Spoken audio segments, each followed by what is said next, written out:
Good morning dear students. आप सभी का स्वागत है द चैंपियंस एकेडमी के इस ऑनलाइन प्लेटफॉर्म पर। तो बताएं आप सभी कैसे हैं? सभी मस्त होंगे, आपकी तैयारी बढ़िया चल रही होगी। आपने पुराने जो है पीवाईक्यू के क्वेश्चंस जितने क्लासेस मैंने करा दिया है उसको आपने देखा होगा। ठीक है, आज जो है हमारा क्लास नंबर 3 है जिसको हम कंटिन्यू करेंगे और जो है ज़्यादा से ज़्यादा क्वेश्चन करने का प्रयास करेंगे।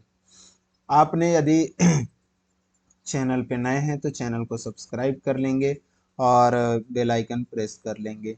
यदि आप लोगों ने जो है पुराने क्लासेस यदि नहीं देखे हैं तो उनको जरूर देखें। उनमें बहुत सारे इंपॉर्टेंट फैक्ट्स जो मैंने आपको बताए हैं वो उसमें दिए हुए हैं। ठीक है, तो उसको जरूर देखेंगे। और दूसरी बात ये है कि आप लोग को अपने एग्ज़ाम को मद्देनज़र रखते हुए क्या करना है, अपनी तैयारी करना है। तो इस चीज़ को आप विशेष ध्यान देंगे और जो है आप जो है स्टार्ट से लास्ट तक वीडियो में बना रहा करें, क्लास में बना रहा करें, ताकि आपको पूरे कॉन्सेप्ट समझ में आएंगे। यदि आप बीच में छोड़ के भागेंगे या फिर क्लास छोड़ देंगे तो आपको सिलेक्शन में दिक्कतें हो सकते हैं। तो इस चीज़ के विषय में आप लोगों को ध्यान विशेष करके देना है। तो चलें आज हम अपने क्लास को स्टार्ट करते हैं। दोस्तों के साथ फटाफट अपने ये शेयर कर देंगे, जल्दी से जल्दी शेयर कर दें ताकि हम अपने सेशन को स्टार्ट करते हैं और फिर अपनी जो है पीवाईक्यू कंटिन्यू करते हैं जो प्रीवियस ईयर क्वेश्चंस हैं। तो चलें अपने क्लास को स्टार्ट करें मित्र। बिल्कुल, आपके सामने मैं पहला क्वेश्चन लिख रहा हूँ, इसका आंसर आप मेरे को दीजिएगा। आप कमेंट में आंसर दिया करें यार, तभी तो मज़ा आएगा। आप लोग दिया नहीं करते हैं, अच्छे से लगता है देखते नहीं हैं, पढ़ते नहीं हैं। पूरी क्लास लगता है आप लोगों ने देखा नहीं है। पूरी क्लास देखा करें मेरे दोस्त, तभी तो आपको पता चलेगा कि कैसा क्लास है, क्या इसमें इससे हमें प्रॉफिट होने वाला है। यहाँ से आपको मैं बता दूं, सीधे सीधे एग्जाम में क्वेश्चंस देखने को मिल जाएंगे। आज नहीं तो आप पेपर होने के बाद जब देखेंगे तब आपको पता चल जाएगा। तो आप इस चीज़ को विशेष करके ध्यान रखा करें दोस्त। चलिए, कौन सा आज का हमारा जो पहला क्वेश्चन होगा होगा आपके लिए, सिंगोरगढ़ का किला मध्य प्रदेश के किस जिले में स्थित है? बताएंगे, सब लोग कमेंट करेंगे। सिंगोरगढ़, सिंगोरगढ़ का किला मध्य प्रदेश के किस जिले में स्थित है? बताएंगे, मध्य प्रदेश के किस जिले में स्थित है सिंगोरगढ़ का किला? तो आप मुझे आंसर करेंगे किस जिले में इसका स्थित है सिंगोरगढ़ का किला। सिंगोरगढ़ का किला किस जिले में स्थित है, आप मुझे आंसर करेंगे। मैं आपको इसको बता दूं कि ये है दमोह। कहाँ है दोस्त? दमोह। दमोह में आपका सिंगोरगढ़ का किला देखने को मिल जाएगा। ठीक है, दूसरा क्वेश्चन लेते हैं अपन। दूसरा क्वेश्चन आपका आ जाएगा कि मध्य प्रदेश में कोसक महल किसके द्वारा बनवाया गया था? मध्य प्रदेश में कोसक महल, कोसक महल किसके द्वारा बनवाया गया था? ये आपसे क्वेश्चन पूछा गया है, किसके द्वारा बनवाया गया था? बनवाया गया था, बताएंगे। मध्य प्रदेश में कोसक महल किसके द्वारा बनवाया गया था? मुझे आंसर करेंगे आप सब लोग फटाफट आंसर किया करें, तब तो समझ में आएगा कि आप लोग कंटिन्यू क्लास को पढ़ रहे हैं, देख रहे हैं। ठीक है, कोसक महल कहाँ बनवाया गया था बताएंगे? यह किसके द्वारा बनवाया गया था? किसके द्वारा बनवाया गया था ये मुझे बताएंगे। तो इसको मैं बता दूं आपको कि महमूद शाह खिलजी। किसके द्वारा दोस्त? महमूद शाह, महमूद शाह खिलजी किसके द्वारा बनवाया गया था? महमूद शाह खिलजी किसके द्वारा बनवाया गया था? महमूद शाह खिलजी। इसको आप ध्यान रखेंगे। तो ये कहाँ पर बनाया है गया है? चंदेरी। कहाँ पर? चंदेरी। चंदेरी में क्या बनवाया गया है? कौशक महल। कहाँ? चंदेरी पे। चंदेरी में जो है महमूद शाह खिलजी के द्वारा बनवाया गया था। इसको आप ध्यान रखेंगे। ठीक है, ये क्वेश्चन यहाँ से आपको डायरेक्ट यदि प्रश्न देखने को नहीं मिले तो आप मुझे बताइएगा। अगला प्रश्न आता है कि मध्य प्रदेश पर्यटन बोर्ड की स्थापना कब की गई? मध्य प्रदेश, बताएंगे, मध्य प्रदेश पर्यटन पर्यटन बोर्ड बोर्ड की स्थापना कब की गई, बताएंगे। मध्य प्रदेश पर्यटन बोर्ड की स्थापना कब की गई, आप मुझे बताएंगे, बताएंगे जल्दी से। 2017 कब की गई दोस्त, 2017 ध्यान रखेंगे आप। 2017 कहाँ पे की गई है मैं आपको बता देता हूँ। तो इसको दूसरा पेन ले लेते हैं। कहाँ पे की गई है बताएंगे आप मुझे। भोपाल पे। कहाँ किया गया है, भोपाल। भोपाल के क्या किया गया है, मध्य प्रदेश पर्यटन बोर्ड का स्थापना किया गया है 2017 में। इसको आपको ध्यान रखना है। मैं आपको बता दूं पहली पर्यटन नीति, क्या पहली पहली पर्यटन पहली पर्यटन नीति कब आया था दोस्त, पहली पर्यटन नीति तो आपके 2012 कब आया था, 2012। नवीन पर्यटन नीति कब आया है, नवीन पर्यटन नीति कब आया है, 2016। कब आया है दोस्त, 2016। 2017 में पर्यटन बोर्ड भोपाल में क्या किया गया है, स्थापित किया गया है। ठीक है। तो पहली पर्यटन नीति 2012, नवीन पर्यटन नीति कब आ गया है आपका, मान लीजिए 2016 में नवीन पर्यटन नीति। तो इसको आपको ध्यान रखना है। यहाँ से क्वेश्चन डायरेक्ट देखने को मिल जाते हैं, कई बार क्वेश्चंस आए हुए भी हैं। ठीक है, चलते हैं। आपका जो है चौथा क्वेश्चन आपके सामने आ रहा है, उसका आंसर कीजिएगा। ठीक है। एक खूबसूरत स्मारक जो काले पत्थर से बना है और बुरहानपुर में स्थित है। ठीक है। तो यह किसका मकबरा है, ये पूछा गया था आपका क्वेश्चन। क्या है, मैं यहाँ पे लिखता हूँ। एक खूबसूरत एक खूबसूरत एक खूबसूरत स्मारक जो काले पत्थर से बना है। क्या, स्मारक जो काले पत्थर से बना है, जो काले पत्थर से बना है। किससे, काले पत्थर से बना है। ठीक है, काले पत्थर से बना है और कहाँ स्थित है, बुरहानपुर में। किसके बारे में पूछा गया है, बुरहानपुर। बुरहानपुर कहाँ स्थित है, बुरहानपुर। ठीक है, बुरहानपुर में स्थित है। ठीक है। यह यह किसका मकबरा है, ये पूछा गया था। यह किसका मकबरा है, मकबरा है। यह किसका मकबरा है, ये क्वेश्चन आपसे पूछा गया था। यह किसका मकबरा है, ये क्वेश्चन आपसे पूछा गया है, बताएंगे। किसका मकबरा है जो खूबसूरत स्मारक जो काले पत्थर से, किससे, काले पत्थर से बना हुआ है, बुरहानपुर में अवस्थित है। किसका मकबरा है बताएंगे मेरे दोस्त। तो ये है आपका शाहनवाज खान का। किसका है मेरे दोस्त, शाहनवाज शाहनवाज खान। किसका है दोस्त, शाहनवाज खान। ये जो एक खूबसूरत स्मारक है जो काले काले पत्थर से बना हुआ है और बुरहानपुर में स्थित है, ये किसका मकबरा है, शाहनवाज खान का। इसने तो पहले ही बोल दिया था कि जो है किसका, बुरहानपुर में स्थित है। कहाँ पे, बुरहानपुर में। काले पत्थर से बना स्मारक है, बहुत खूबसूरत है स्मारक, काले पत्थर से बना हुआ है। कहाँ है, बुरहानपुर में है। तो ये जो है किसका मकबरा है, तो यहाँ पे आपको देखने को मिल जाएगा डायरेक्ट। ये है किसका, शाहनवाज खान का मकबरा है। क्या आपको ध्यान रह जाएगा, बिल्कुल ध्यान रह जाएगा। चलिए अगले क्वेश्चन की ओर बढ़ते हैं। आपका 5वें नंबर का क्वेश्चन आपके सामने आ रहा है, इसको आंसर कीजिएगा। ग्वालियर स्थित जय विलास महल के वास्तुकार कौन थे, बताएंगे। ग्वालियर स्थित जय विलास महल है ना, आप सुने भी होंगे। जय विलास महल कहाँ है, ग्वालियर। ग्वालियर जय विलास महल के जय विलास महल के वास्तुकार कौन थे, वास्तुकार। समझ पा रहे होंगे वास्तुकार का मतलब, वास्तुकार कौन थे, बताएंगे। ये क्वेश्चन आया हुआ है भी पिछली एग्जाम में। तो ये सब चीज़ों को आपको अच्छे से रट के जाना है, पढ़ के जाना। मैं तो कहता हूँ सीधे सीधे रट लो, क्वेश्चन यहाँ से डायरेक्ट आपको देखने को मिलेंगे क्वेश्चन में। ठीक है, एग्जाम्स में। तो जय विलास जो है, जय विलास महल के वास्तुकारक कौन थे, तो बताएंगे इसको।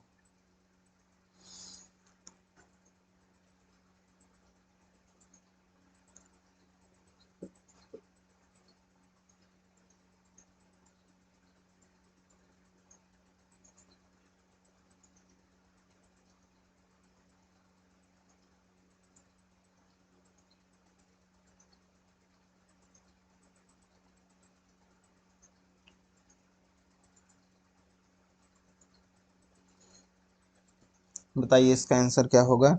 तो इसका होगा आंसर सर माइकल फिलोस। कौन होगा मेरे दोस्त? Sir sir Michael sir Michael फिलोस। कौन? सर माइकल फिलोस। सर माइकल फिलोस। तो ये कौन थे? सर माइकल फिलोस कौन थे? जो जिन्होंने जय विलास महल का क्या वास्तुकार थे। तो ये इनको मैं बता दूं आपको। तो ये थे मेरे दोस्त फ्रांसीसी थे। कौन थे ये? फ्रांसीसी थे, फ्रांस से थे। तो ये फ्रांसीसी थे। कौन थे दोस्त? फ्रांसीसी थे। इनके बारे में आपको याद रखना। ये यूरोपियन वास्तुकला द्वारा क्या किया गया था? इसको जय विलास महल को बनाए थे। किसको कैसे इसका वो किए थे? तो यूरोपियन वास्तुकला द्वारा। कैसे? यूरोपियन वास्तुकला द्वारा इसका निर्माण कराए थे। ठीक है, ये कौन थे? फ्रांसीसी थे। ये सर माइकल फिलोस। सर माइकल फिलोस कौन थे? तो फ्रांसीसी थे। यूरोपियन वास्तुकला द्वारा इसको क्या किया गया था? इसको बनाए थे। ठीक है, छठवां नंबर का जो आता है आपका अगला क्वेश्चन। अगला क्वेश्चन आप ध्यान देंगे, इसका जो है आंसर करेंगे। भवानी सिंह की छतरी मध्य प्रदेश में कहाँ स्थित है? किसका? भवानी सिंह की छतरी मध्य प्रदेश में कहाँ स्थित है? बताएंगे, ये पूछा गया था। कहाँ स्थित है? ये आपसे क्वेश्चन पूछा गया है, इसका आंसर मुझे बताएंगे। तो भवानी सिंह का स्थित जो है मध्य प्रदेश का में कहाँ स्थित है मेरे दोस्तों? तो दतिया। कहाँ? दतिया। भवानी सिंह की जो है छतरी कहाँ स्थित है? तो आपके दतिया में स्थित है। ये क्वेश्चन आपसे पूछा गया है। ठीक है, अगला ले लेते हैं क्वेश्चन हमारा 7वें नंबर का। इसका आंसर आप मुझे करेंगे। आप लोग भी फटाफट आंसर करते जाया करेंगे तो आपको जल्दी याद होगा। मध्य प्रदेश में सांची के स्तूप में देखी जाने वाली सजावट किस शैली को कहा जाता है? बताएंगे, कमेंट भी करते जाया करें सुनने के बाद। जो है मध्य प्रदेश में सांची के स्तूप किसके? सांची के स्तूप। सांची के स्तूप जो है, जो सांची के स्तूप हैं में में देखी जाने वाली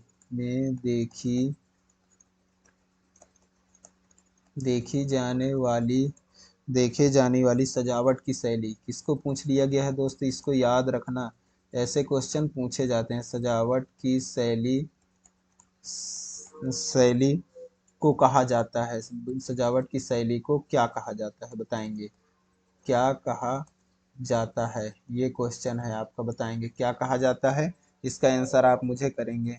तो इसका जो है मध्य प्रदेश के जो सांची के स्तूप हैं, इसमें देखी जाने वाली जो सजावट है, इस शैली को क्या कहा जाता है? ये आपसे क्वेश्चन पूछा गया है। तो ये क्वेश्चन का आंसर आप मुझे करेंगे। इसको क्या कहा जाता है मेरे दोस्त? भरहुत की शैली। क्या कहा जाता है? भरहुत शैली। क्या कहा जाता है दोस्त? भरहुत शैली। क्या कहा जाता है? भरहुत शैली। इसको आप क्या करेंगे? ध्यान रखेंगे। क्या कहा जाता है? भरहुत शैली। भरहुत के स्तूप भी हैं यहाँ पे। ठीक है, तो इसको क्या कहा जाता है? भरहुत के शैली कहा जाता है। क्या कहा जाता है दोस्त? आपको याद रखना है। जो सांची के स्तूप में देखी जाने वाली शैली है, वो कैसी शैली है? भरहुत की शैली है। तो आपको इसको याद रखना है। 8वां क्वेश्चन जो है मैं आपको लेके चलता हूँ। मध्य प्रदेश में रंग महल गुफा जो है किसका हिस्सा है? मध्य प्रदेश में ये पूछा गया है। मध्य प्रदेश में रंग महल की जो गुफा है, रंग महल गुफा। क्या? रंग महल रंग महल गुफा। रंग महल गुफा जो है डैश डैश डैश का हिस्सा है। का हिस्सा है, ऐसा क्वेश्चन था। हिस्सा है, ये क्वेश्चन आपका आया था। इसको बताएंगे आप। मध्य प्रदेश में रंग महल गुफा किसका हिस्सा है? तो आप इसका आंसर मुझे करेंगे। तो इसका मैं आंसर आपको बता दूं, क्या हो जाएगा मेरे दोस्त? बाघ की गुफाओं का हिस्सा है। किसका? बाघ की गुफाएं। जो बाघ की गुफाएं है ना, उसका हिस्सा क्या है? रंग महल की गुफा। किसका दोस्त? रंग महल की जो गुफा है वो किसका है? ये गुफा नंबर कौन सा है दोस्त? तो ये जो है रंग महल जो है, ये आपका मिल जाएगा गुफा नंबर 4। ये जो रंग महल है, रंगमहल की गुफा है, ये गुफा नंबर 4 है। कौन सा है? गुफा नंबर 4 है जो रंगमहल की गुफा है। किसके हिस्सा है? बाघ की गुफाओं का, बाघ की गुफाओं का हिस्सा है। तो इस चीज को आपको ध्यान रखना है। अगला हम देखते हैं, इसको मैं बता दूं थोड़ा सा आपको, थोड़ा ये एक चीज ध्यान रख लेंगे कि ये जो है आपकी बाघ की गुफाएं कहाँ आते हैं, तो धार पर आते हैं। इसको याद रखेंगे, ठीक है। वर्तमान में कितने गुफाएं हैं यहाँ पे, तो वर्तमान में आपके 5 गुफाएं हैं। कितने गुफाएं हैं? बाघ की गुफाओं में 5 गुफाएं हैं, ये आपको याद रखना है। ये जो है ये आपका बौद्ध धर्म से संबंधित है। किससे है दोस्त? याद रखना, बौद्ध धर्म, बौद्ध धर्म से क्या है? संबंधित है। इसको आपको याद रखना है। धार की गुफाएं हैं, बाघ की गुफाएं धार पे आते हैं। रंगमहल की गुफा चौथे नंबर की गुफा है। वर्तमान में 5 गुफाएं हैं। ये चीज आपको विशेष याद रखना है। चलिए अब चलते हैं अगले कॉन्सेप्ट की ओर, जो है आपका इसमें पूछा गया है छतरपुर का जो प्रसिद्ध धनुषधारी मंदिर है कहाँ स्थित है, बताएंगे। जो मध्य प्रदेश का प्रसिद्ध मध्य प्रदेश का प्रसिद्ध मध्य प्रदेश का प्रसिद्ध धनुषधारी मंदिर, धनुष मध्य प्रदेश का प्रसिद्ध धनुषधारी मंदिर, मध्य प्रदेश का जो प्रसिद्ध धनुषधारी मंदिर है वह मंदिर में स्थित है, ऐसा क्वेश्चन था। में स्थित है, ऐसा क्वेश्चन आपका आया हुआ था। ठीक है, इसको बताएंगे। मध्य प्रदेश में जो धनुषधारी मंदिर है, मध्य प्रदेश का धनुषधारी मंदिर कहाँ पे स्थित है? ये ऐसे क्वेश्चन एमपी से पूछे जाते हैं मेरे दोस्त, इसको ध्यान रखेंगे। तो इसका आंसर आपका हो जाएगा अलीरापुर। क्या हो जाएगा मेरे दोस्त? अलीरापुर। अलीराजपुर मत कर देना, अलीपुर है, सॉरी सॉरी सॉरी, अलीरापुर नहीं है, अलीपुर है। अलीपुर क्या हो जाएगा? अलीपुर। अलीपुर, ठीक है दोस्त। नौगांव तहसील में आता है। कौन सा? नौगांव तहसील। कहाँ आता है मेरे दोस्त? नौगांव तहसील पर आता है। इसको आपको क्या रखना है? याद रखना है, अलीपुर। ठीक है। इसके बाद जो है आपका अगला क्वेश्चन हम देखते हैं, इसको आप आंसर करने का प्रयास करेंगे। सब लोग आंसर कंफर्म किया करें ताकि आपको भी पता चलेगा कि आपका कितना तैयारी है। अब जो है आपको तैयारी अपना चेक करने की आवश्यकता है।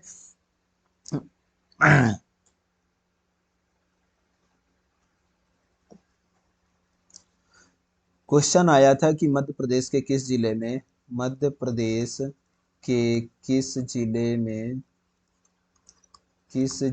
में पचमठा, क्या दोस्त? पचमठा, याद रखना, पचमठा मंदिर है। क्या? पचमठा मंदिर स्थित है, बताएंगे। पचमठा मंदिर स्थित है किस जिले में? ये क्वेश्चन आपसे पूछा गया है, बताएंगे। पचमठा मंदिर, पचमठा मंदिर दोस्त किस जिले में है? पचमठा मंदिर आपके कहाँ मिल जाएंगे? जबलपुर में। कहाँ दोस्त? जबलपुर में। पचमठा मंदिर आपके जबलपुर में देखने को मिल जाएगा। क्या मिल जाएगा? पचमठा मंदिर। किस जिले में स्थित है? कौन सा? पचमठा। पचमठा आपको विशेष याद रखना है, पचमठा। पचमठा मंदिर आपके कहाँ मिल जाएंगे? जबलपुर में देखने को मिल जाएंगे। तो इस चीज को आपको विशेष ध्यान रखना है। अगला आता है आपके सामने क्वेश्चन, जिसको आप आंसर मुझे करेंगे। आंसर तो किया करें दोस्तों, तब तो आपको समझ में आएगा, ठीक है।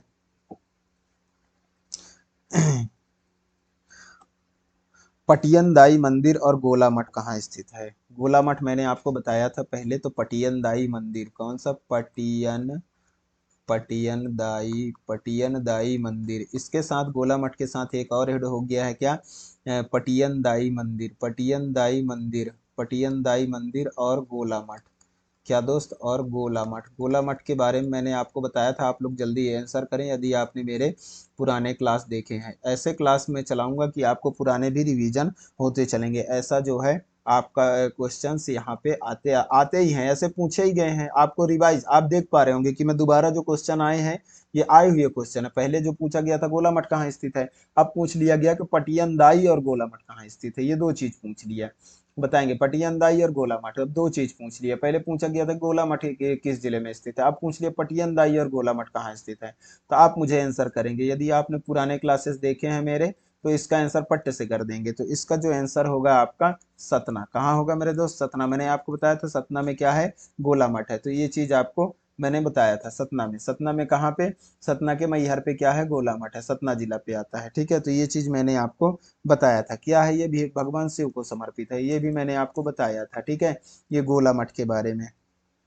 ठीक है, तो पटियन दाई मंदिर और गोला मठ कहाँ स्थित है, तो ये सतना जिले में आते हैं। गोला मठ सतना में आता है, पटियन दाई भी सतना जिला में आते हैं। चलिए, इसको आपको विशेष करके ध्यान रखना है मेरे दोस्त, ठीक है। अगला आता है आपका 12वें नंबर का क्वेश्चन, जिसको मैं आपको बताता हूँ।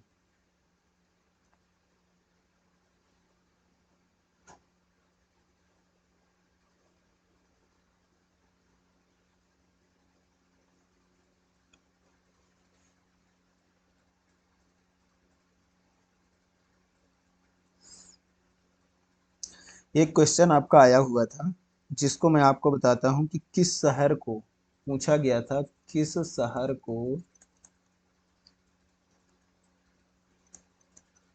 किस शहर को जुलाई 2021, कब, जुलाई, जुलाई 2021, जुलाई 2021 में ये यूनेस्को, यूनेस्को की ऐतिहासिक, यूनेस्को की ऐतिहासिक शहरी परिदृश्य, क्या, शहरी परिदृश्य, परिदृश्य, यूनेस्को की शहरी परिदृश्य परियोजना के लिए चुना गया था। परियोजना, परियोजना के लिए चुना गया था। बताएंगे किस शहर को चुना गया था मेरे दोस्त, तो इसका आंसर आप मुझे करेंगे किसके लिए, जो है आपके यूनेस्को के शहरी, शहरी ऐतिहासिक शहरी परिदृश्य के लिए जो परियोजना था, इसके लिए चुना गया था 2021 में। तो आप इसको मुझे बताएंगे कि इसका आंसर क्या होगा, किस शहर को जो है जुलाई 2021 में यूनेस्को की ऐतिहासिक जो है शहरी परिदृश्य के लिए चुना गया था। तो इसको मैं बता दूं मेरे दोस्त, ग्वालियर और ओरछा। क्या था, ग्वालियर, ग्वालियर को चुना गया था, और ओरछा को चुना गया था। किसको चुना गया था मेरे दोस्त, ओरछा को, ग्वालियर को और ओरछा को, ओरछा को क्या किया गया था, चुना गया था। तो इसको आप अच्छे से ध्यान रखेंगे, ठीक है दोस्त। चलिए, दूसरा जो है अगला क्वेश्चन आपसे पूछा गया है, अगला क्वेश्चन आपको पूछा गया है कि गौहर महल और परकोटा किला और चमन महल मध्य प्रदेश के किस किस जिले में, किस मतलब शहर में स्थित हैं। शहर पूछ लिया है यहाँ पर, ठीक है। तो यहाँ पे बताएंगे आप मुझे गौहर महल, गौहर महल मैंने भी आपको पिछले क्लास में बताया हुआ है। गौहर महल, इसको स्थापना कौन किया था गौहर महल का, ये भी मैंने बताया है।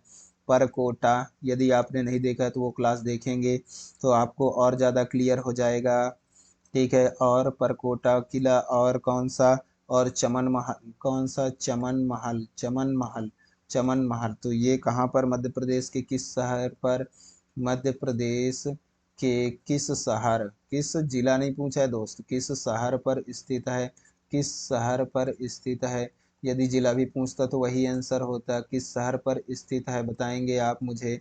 तो इसका आंसर करेंगे तो आपको गौहर महल से तो कट से भले ही आपको जो है परकोटा किला, परकोटा किला और चमन महल याद ना हो, लेकिन मैंने तो बताया था इसको गौहर महल। गौहर महल कहाँ है, आपके भोपाल पर, गौहर महल कहाँ है आपके भोपाल पर। मैंने आपको इसको बताया था कि गौहर महल भोपाल में है। जब एक ऑप्शन भोपाल में, तो सारे के सारे कहाँ होंगे, भोपाल पर ही होंगे। तो ये चीज़ आपको क्लियर हो गया होगा। चलिए, 14 नंबर का आपको हम क्वेश्चन सॉल्व करते हैं। क्या पूछा गया है कि कौन सा अभिलेख जो है विश्व के प्रथम विज्ञापन के तौर पर माना जाता है। इसमें पूछा गया है कि कौन सा अभिलेख,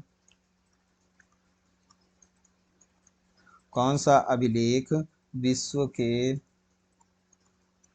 विश्व के प्रथम, विश्व के प्रथम विज्ञापन के तौर पर जाना जाता है, विज्ञापन के तौर पर जाना जाता है, विज्ञापन के तौर पर जाना जाता है। तो आप इसका मुझे आंसर करेंगे, बताएंगे। आप सभी लोग आंसर किया करें मेरे दोस्त, तभी तो पता चलता है कि आप लोगों ने पढ़ाई कर रहे हैं, आप लोग की तैयारी अच्छी चल रही है।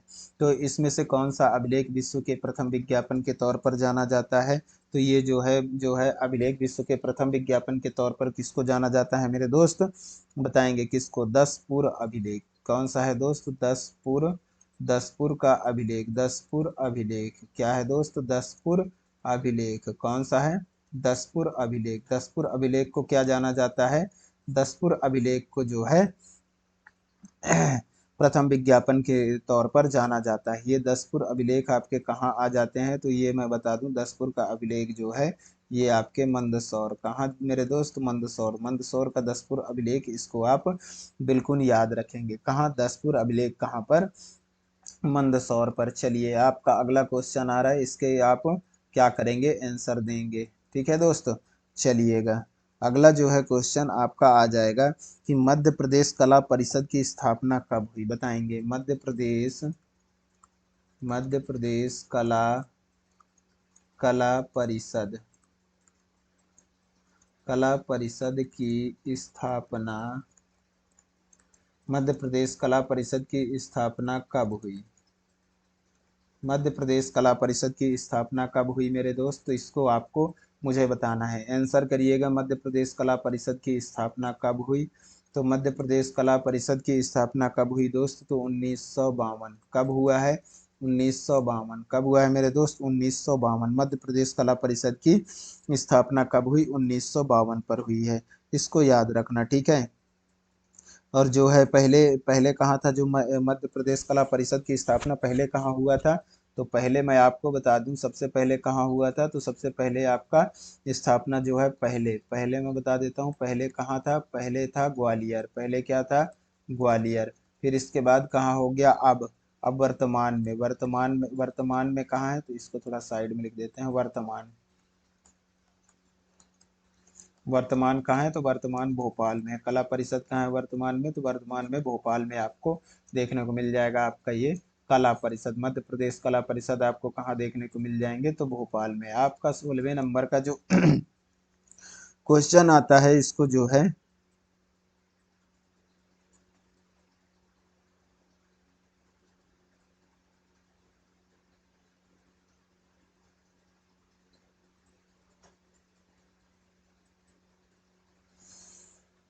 आपका जो 16वें नंबर का क्वेश्चन है कि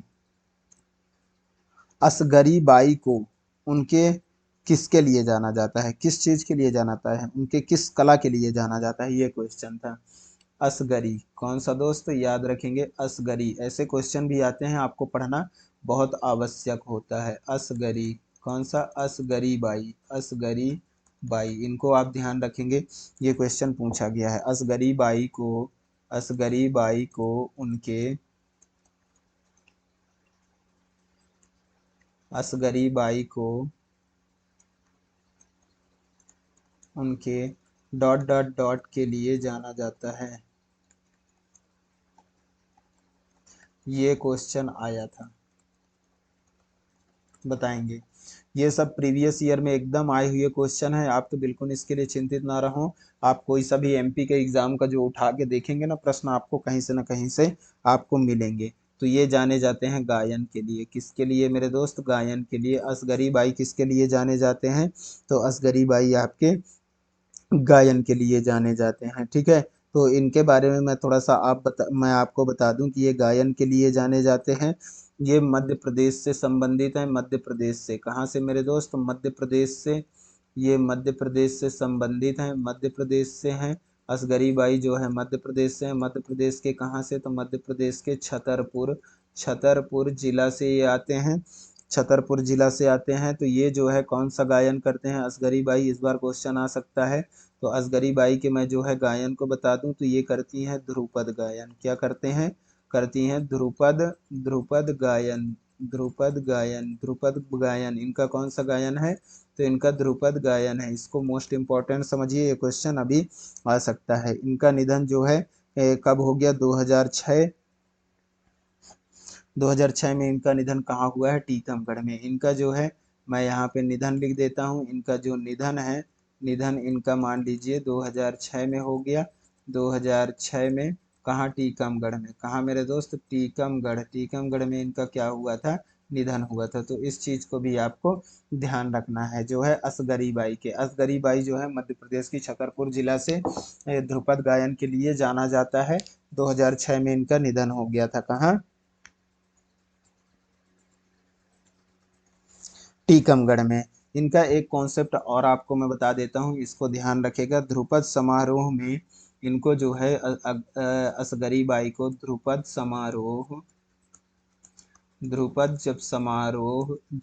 समारोह जब हुआ है कहाँ पर? भोपाल पर। ध्रुपद समारोह कहाँ हुआ है? भोपाल पर। तो इनको क्या मिला था? राष्ट्रीय ध्रुपद समारोह का जो है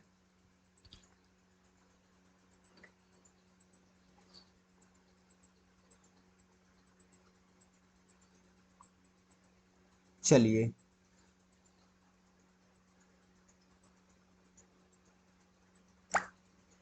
ध्रुपद समारोह भोपाल पे होता है और जो है राष्ट्रीय ध्रुपद समारोह आयोजन कहाँ? ग्वालियर पर किया गया था। आपको इतना याद रखना है। ठीक है दोस्त, अगला अगला देखते हैं 17वां नंबर का क्वेश्चन। मैं आपको कोई भी कॉन्सेप्ट गलत नहीं बताऊंगा दोस्त, आपको जो भी बताऊंगा एकदम क्लियर कंफर्म बताऊंगा। ठीक है, तो इस चीज़ के लिए आपको ध्यान रखना है, निश्चिंत रहें।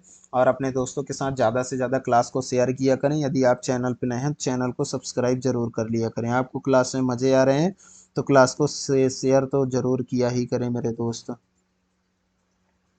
चलिए, अगला क्वेश्चन आ जाएगा कि जो है मध्य प्रदेश के पूर्व की ओर कौन सा राज्य स्थित है? ये पूछा गया था कि कौन सा राज्य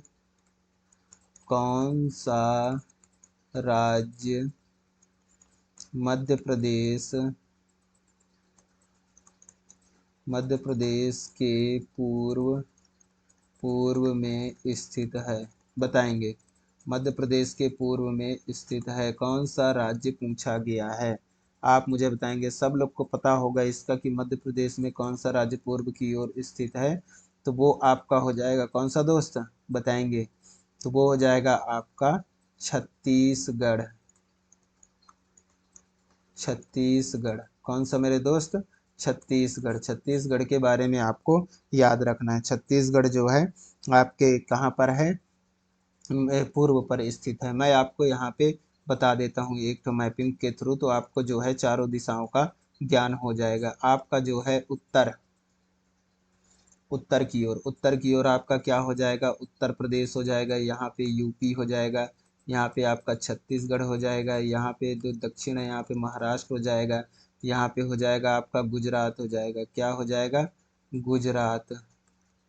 हो जाएगा। यहाँ पे आपका जो है राजस्थान हो जाता है। क्या हो जाता है मेरे दोस्त? राजस्थान। तो आपको मैं दिशा बता दूं, दिशा कौन कौन सा है?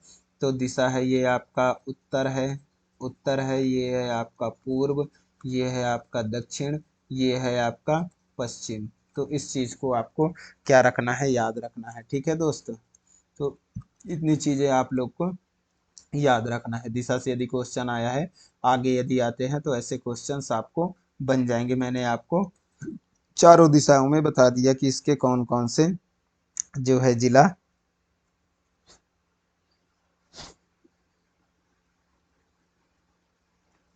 कौन कौन से राज्य आते हैं, मैंने आपको यहाँ पे बता दिया। तो इसको आपको क्या करना है?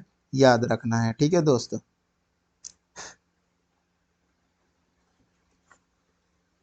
चलिए अगला देखते हैं कि किस रेलवे स्टेशन में सबसे अधिक प्लेटफॉर्म है? ये पूछा गया है कि मध्य प्रदेश के, एक सेकंड में, हम्म, मध्य प्रदेश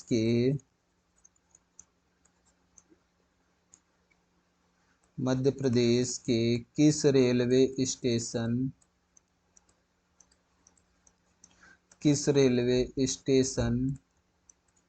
में सबसे अधिक प्लेटफॉर्म है?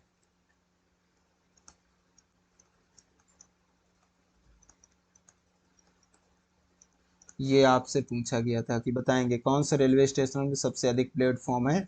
इसका आंसर आप मुझे करेंगे मेरे दोस्त। तो इसको मैं बता दूं, सब लोग को आपको पता ही होगा, आप लोग आए गए भी होंगे। तो ये है आपका इटारसी जंक्शन।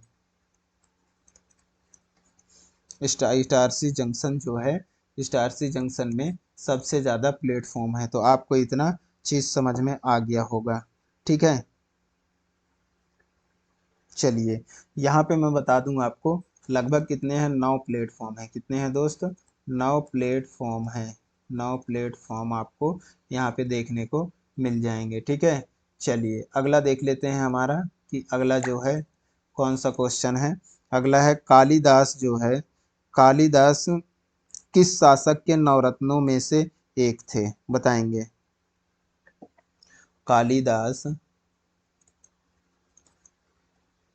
कालिदास किस शासक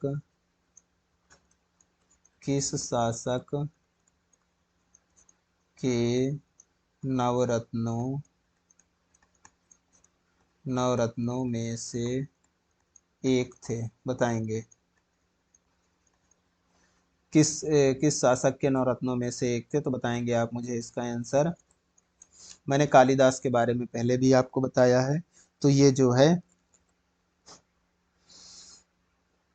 किसके शासकों में से थी, ये चंद्रगुप्त सेकंड। किसके दोस्त, इसको आपको याद रखना है, चंद्रगुप्त,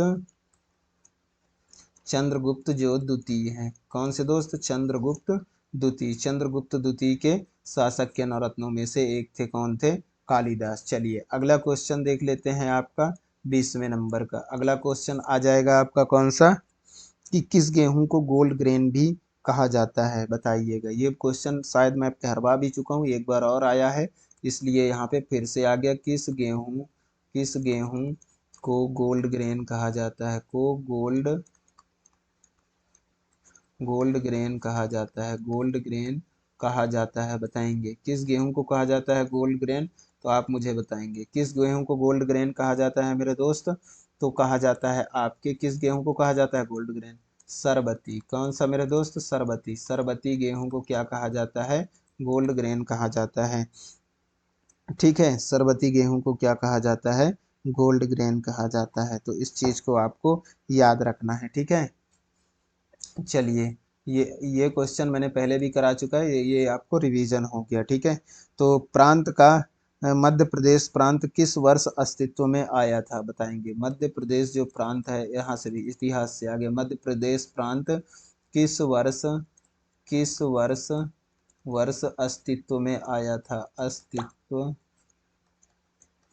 अस्तित्व में आया था, बताएंगे।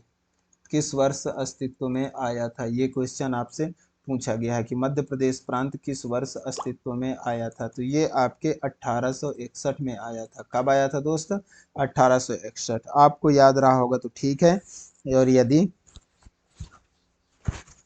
नहीं रहा हो तो मैंने आपको बता दिया, ठीक है दोस्त। तो पहले इसको क्या कहा जाता था, इसको सेंट्रल प्रोविंस कहा जाता था। क्या कहा जाता था, सीपी, सेंट्रल प्रोविंस। क्या कहा जाता था दोस्त, सेंट्रल, अलग पेन से लिख देता हूँ। पहले जो है मध्य प्रदेश को क्या कहा जाता था, मध्य प्रदेश को आपको क्या कहा जाता था, सेंट्रल प्रोविंस, सीपी, सेंट्रल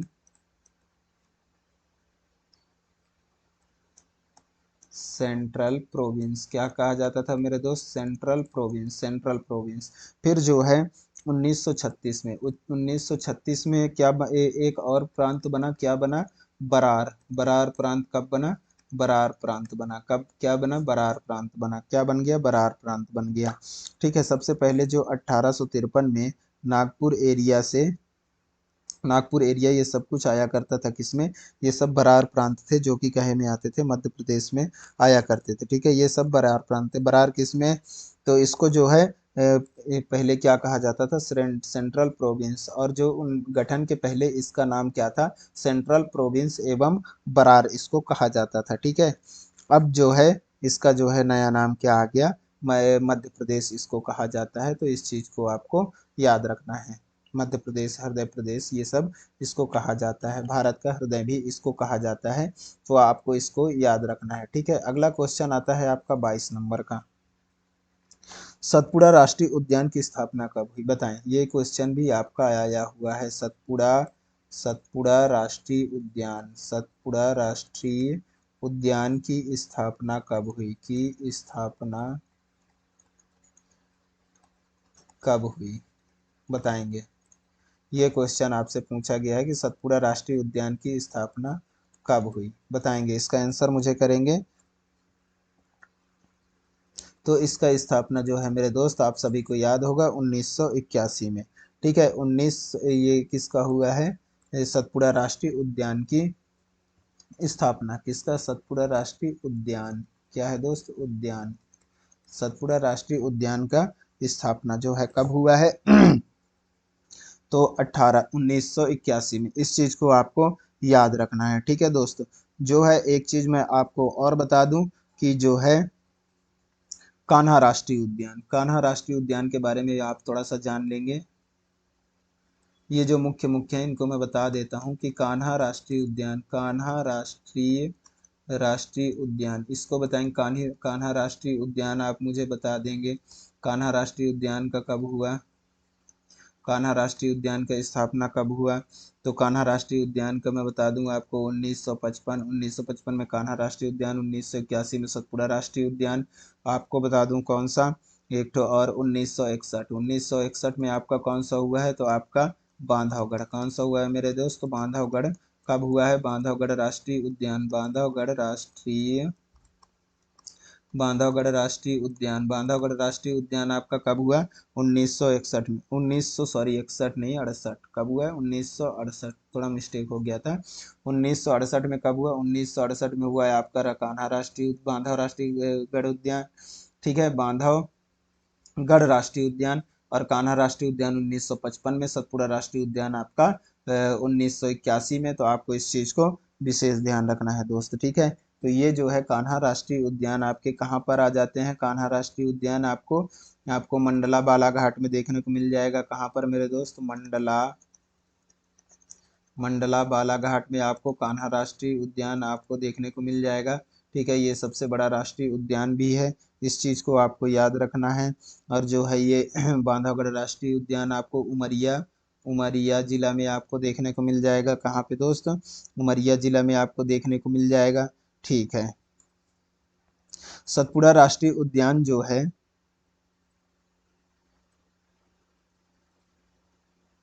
जिसकी स्थापना, सतपुड़ा राष्ट्रीय उद्यान जिसकी स्थापना 1981 में हुआ है, इसको मैं बता दूं नर्मदापुरम पे। कहाँ? नर्मदापुरम पे। कहाँ मेरे दोस्त? नर्मदापुरम। नर्मदापुरम कहाँ पे आता है मेरे दोस्त? तो नर्मदापुरम आप जानते हो होशंगाबाद है, इसके बारे में आप जान रहे होंगे। स्थापना कब हुआ है? इसको टाइगर प्रोजेक्ट कब बनाया गया था? इसको टाइगर प्रोजेक्ट जो है मैं बता दूं आपको 1999 में बनाया गया था। कब बनाया गया था दोस्तों? टाइगर प्रोजेक्ट 1999 में किसको बनाया गया था? सतपुड़ा राष्ट्रीय उद्यान को टाइगर प्रोजेक्ट बनाया गया था। यहाँ पे आपको इतनी चीजें याद रखना है। तो ये चीजें आप लोगों को अच्छे से समझ में आ गया होगा। ठीक है दोस्तों, चलिए अगला क्वेश्चन देख लेते हैं। जल्दी जल्दी कुछ कॉन्सेप्ट को पढ़ेंगे, ज़्यादा हम वैसे भी आप लोगों से बात नहीं करते हैं, फिर भी आप लोगों को पढ़ने में मन नहीं लगता, काहे पता नहीं, कुछ समझ में नहीं आता है। आप लोग का जो है कंपटीशन कैसे क्रैक होगा मुझे खुद समझ में नहीं आता है। चलिए, हम लोग ज़्यादा बात नहीं करते हैं, फिर भी आप लोग पढ़ते नहीं हैं। जहाँ पे बहुत ज़्यादा टाइम पास होता है आप वहाँ पे क्या करते हैं? पढ़ने जाते हैं, है ना। तो ठीक है, कोई दिक्कत नहीं है।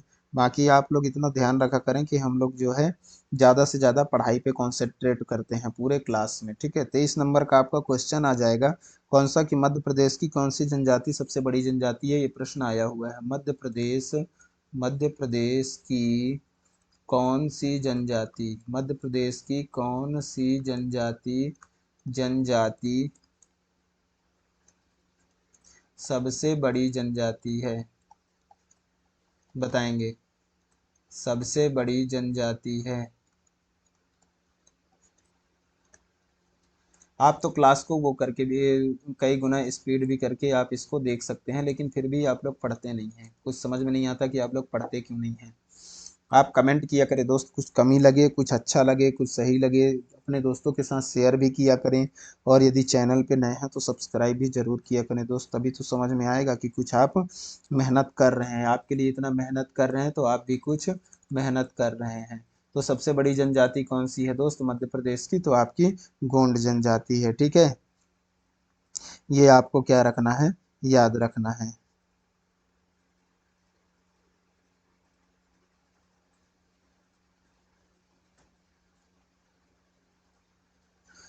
ये यहाँ पे ऐसा है मेरे दोस्त, थोड़ा सा क्वेश्चन मिस्टेक हो गया कि मध्य प्रदेश की कौन सी जनजाति एशिया की सबसे बड़ी जनजाति है कौन सी? एशिया, एशिया की पूछा गया। किसका दोस्त? एशिया की सबसे बड़ी जनजाति पूछा गया है।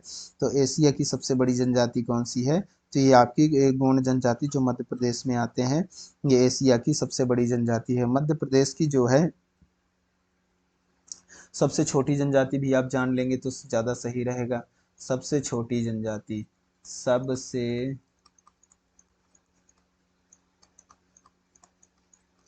छोटी जनजाति, सबसे छोटी जनजाति आपको याद रखना है। तो सबसे छोटी जनजाति आपको कौन सा देखने को मिल जाएगा? कमार। कमार जो जनजाति होता है सबसे छोटी जनजाति होता है, इसको आप क्या करेंगे? याद रखेंगे। ठीक है। गोंड जनजाति कैसा जनजाति है, मैं इसके बारे में थोड़ा सा बता देता हूँ। इनमें एक प्रथा होता है, क्या प्रथा होता है? दूध लौटावा। दूध लौटावा वाला प्रथा कैसे होता है? तो इसमें जो है आप, ये क्वेश्चन भी आया हुआ है इसलिए मैंने आपको थोड़ा सा यहाँ पे आ गया इसलिए बता देता हूँ कि इसमें होता है एक प्रथा दूध लौटावा। दूध लौटावा प्रथा ऐसा होता है कि मामा मामा और बुआ, मामा और बुआ की जो बेटे बेटियां होती हैं, कहा जाए तो सगे बहन भाई में जो होता है क्या कर देते हैं? शादी कर देते हैं और उसको क्या नाम देते हैं? ये लोग दूध लौटावा इसका क्या देते हैं?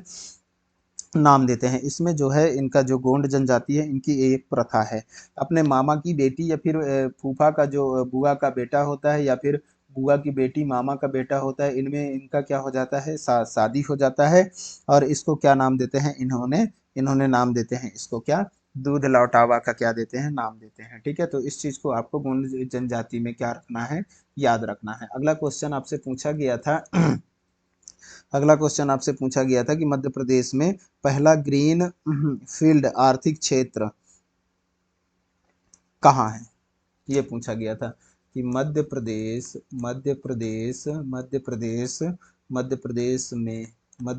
में भारत का भारत का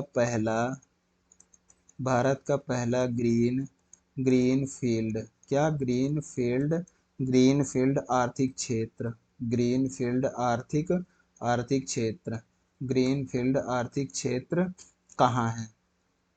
मध्य प्रदेश में भारत का आर्थिक ग्रीनफील्ड क्षेत्र कहाँ है? तो ये आपको नाम से ही पता चल पा रहा होगा कि आर्थिक ग्रीनफील्ड क्षेत्र जो है ये थोड़ा सा कौन सा आर्थिक क्षेत्र है? ग्रीनफील्ड क्षेत्र है। तो कहाँ है मध्य प्रदेश में भारत का पहला? तो आप सभी को पता चल रहा होगा, थोड़ा थोड़ा सा अनुमान भी लगा रहे होंगे कि कहाँ पर हो सकता है ये दोस्त। तो आपका आंसर आ गया है, कहाँ पर है? पीथमपुर। पीथमपुर किस जिले पे आता है मेरे दोस्त? धार। लेकिन सब इंदौर जानते हैं, इंदौर पीथमपुर जानते हैं, लेकिन आपको ये ध्यान रखना है कि ये धार जिला पर आता है। जैसे आपको क्या रखना है? दिल्ली, दिल्ली बोलते हैं, दिल्ली है, दिल्ली पे क्या है? नोएडा है। ठीक है। तो दिल्ली पे नोएडा नहीं है मेरे दोस्त, कहाँ है? ये यूपी में आता है, नोएडा। तो इस चीज़ को आपको क्या रखना है? याद रखना है। ठीक है। तो यहाँ पीथमपुर पे आपको एक चीज और याद रखना है, कॉन्सेप्ट वाला चीज बता देता हूँ कि आपको पीथमपुर में याद रखना है कि पीथमपुर में आपका पीथमपुर में आपका क्या है? तो पीथमपुर में आपका पहला महिला इंडस्ट्रियल पार्क है। क्या है? पहला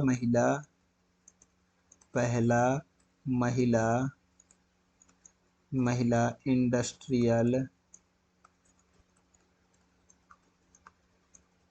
इंडस्ट्रियल पार्क कहाँ है दोस्त? तो आपका जो है इंदौर पे है। तो इस चीज़ को आपको विशेष करके क्या रखना है? ध्यान रखना है। ये भी आपके नए क्वेश्चन के अकॉर्डिंग आ सकता है। ठीक है दोस्त। तो चलिए 25 का अपन देखते हैं कि 25 वाला क्या होगा यहाँ पर क्वेश्चन, कि राष्ट्रीय किशोर कुमार सम्मान किसको नहीं दिया जाता? बताएंगे। राष्ट्रीय राष्ट्रीय किशोर कुमार सम्मान किसको नहीं दिया जाता? बताएंगे। तो राष्ट्रीय किशोर कुमार सम्मान किसको नहीं दिया जाता है दोस्त? तो आंसर तो पहले मैं बता दूं किसको नहीं दिया जाता है? गायक, गायक को नहीं दिया जाता है किशोर कुमार सम्मान। तो सर दिया किसको जाता है? किस राष्ट्रीय किशोर कुमार जो सम्मान है ये दिया किसको जाता है? चलिए देने वाला हम देख लेते हैं, देने वाला कौन कौन सा है। तो किसको किसको दिया जाता है? फिल्म निर्देशक को दिया जाता है। किसको? फिल्म निर्देशक, फिल्म निर्देशक को दिया जाता है, ठीक है। इसके बाद किसको दिया जाता है? गीतकार को दिया जाता है। किसको दिया जाता है? गीतकार को दिया जाता है, ठीक है। फिर किसको दिया जाता है? अभिनेता को। किसको दिया जाता है मेरे दोस्त? अभिनेता को क्या किया जाता है? जो है राष्ट्रीय किशोर कुमार सम्मान इनको दिया जाता है। तो क्या आप लोगों को ये सब चीजें समझ में आ गया होगा?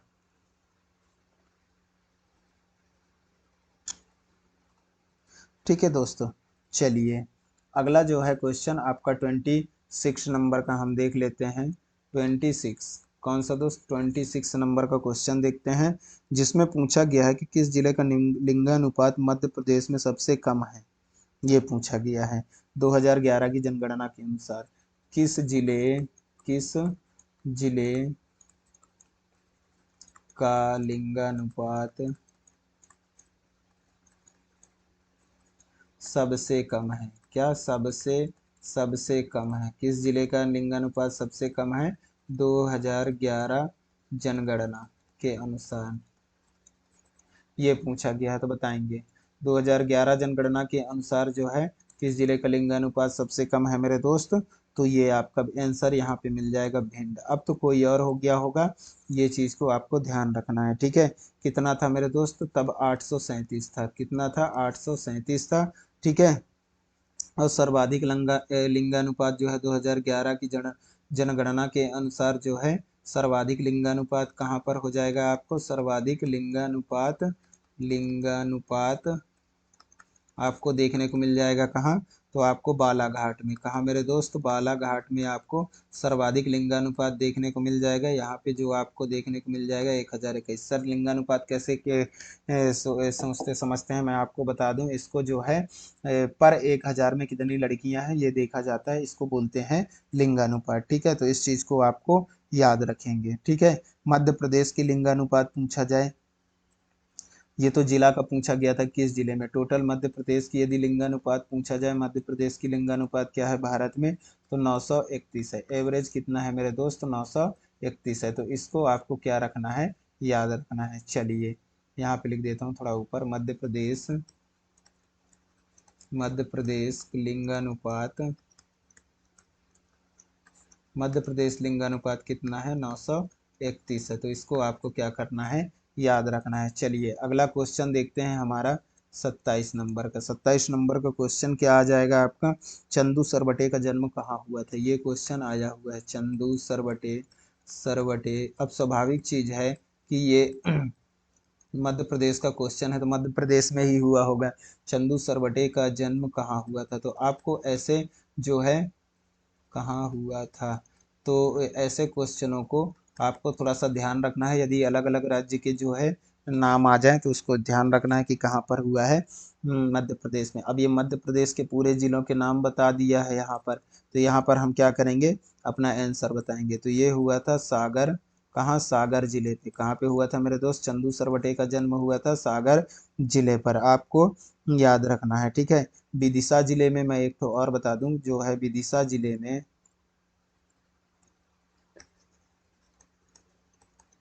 विदिशा जिला में किसका हुआ था? तो चंदू सरवटे का। किसका? सॉरी, चंदू सरवटे का तो कहाँ हुआ था? सागर में हुआ था। तो यहाँ में हुआ था विदिशा में कैलाश सत्यार्थी। कहाँ किसका हुआ था मेरे दोस्त? कैलाश सत्यार्थी। कैलाश सत्यार्थी का जन्म कहाँ हुआ था? तो ये आपके विदिशा जिला में किसका हुआ था मेरे दोस्त? कैलाश सत्यार्थी का। तो आपको इसको याद रखना है। चंदू सरवटे का कहाँ हुआ था? तो ये हुआ था सागर जिले में, ठीक है। ठीक है, ये चंदू सरवटे कौन है? तो चंदू सरवटे मैं बता दूं मेरे दोस्त, चंदू सरवटे एक क्रिकेटर है। क्या है? क्रिकेटर है। क्या है मेरे दोस्त? क्रिकेटर है चंदू सरवटे। इसको आप सभी लोगों ने जानता भी होगा यदि आपने क्रिकेट में इंटरेस्ट रखते हैं तो, ठीक है। चलिए मध्य प्रदेश में किस शहर में एक आईआईटी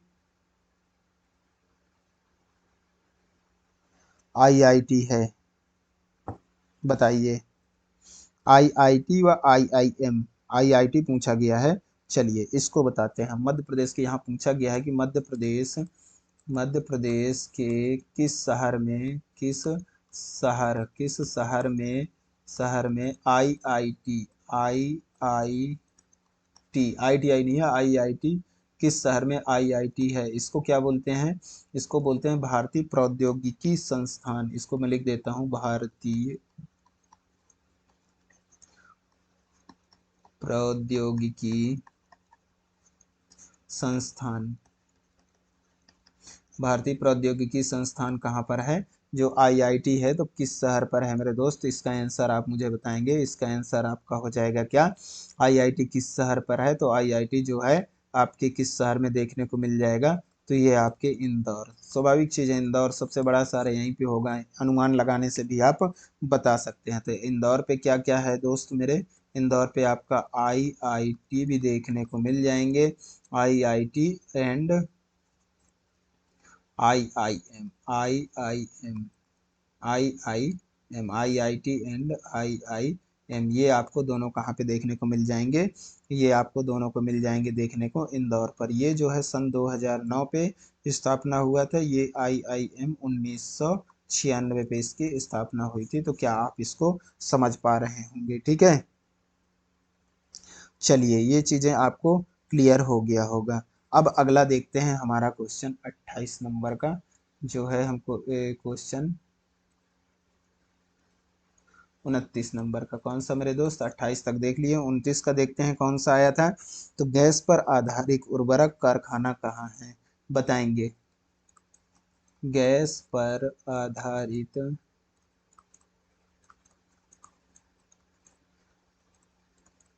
उर्वरक कारखाना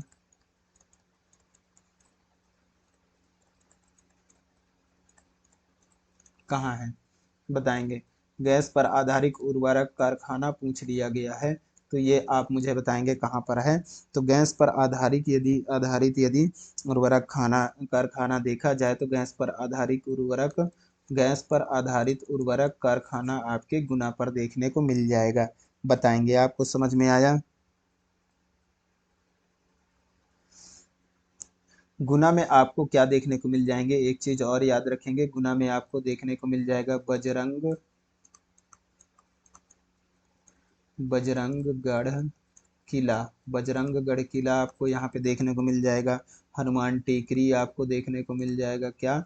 हनुमान टेकरी यहाँ पे गुना पे आपको देखने को मिल जाएगा। एक भोपाल में भी हनुमान टेकरी है। तो आप इस चीज़ को ध्यान रखेंगे कि किसके बारे में पूछा गया है। ठीक है दोस्तों, तो इन चीज़ों को आपको अच्छे से क्वेश्चन के अनुसार ध्यान रखना है। कुछ भी इस समय क्वेश्चन आते हैं जो कि आपको कंफ्यूज करेंगे मेरे दोस्त। ठीक है, अगला आता है आपका 30 नंबर का क्वेश्चन, जो है कि कविराज की कुंडलियां मृत्यु अथवा हत्या और अमर बलिदान किसकी प्रमुख कृतियां हैं? बताएंगे। मैं कुछ जो है कृतियां लिखता हूं जिसके बारे में बताना है कि इसको कौन किन ने लिखा है। ठीक है, तो कविराज की कुंडलियां, कविराज की कुंडलियां,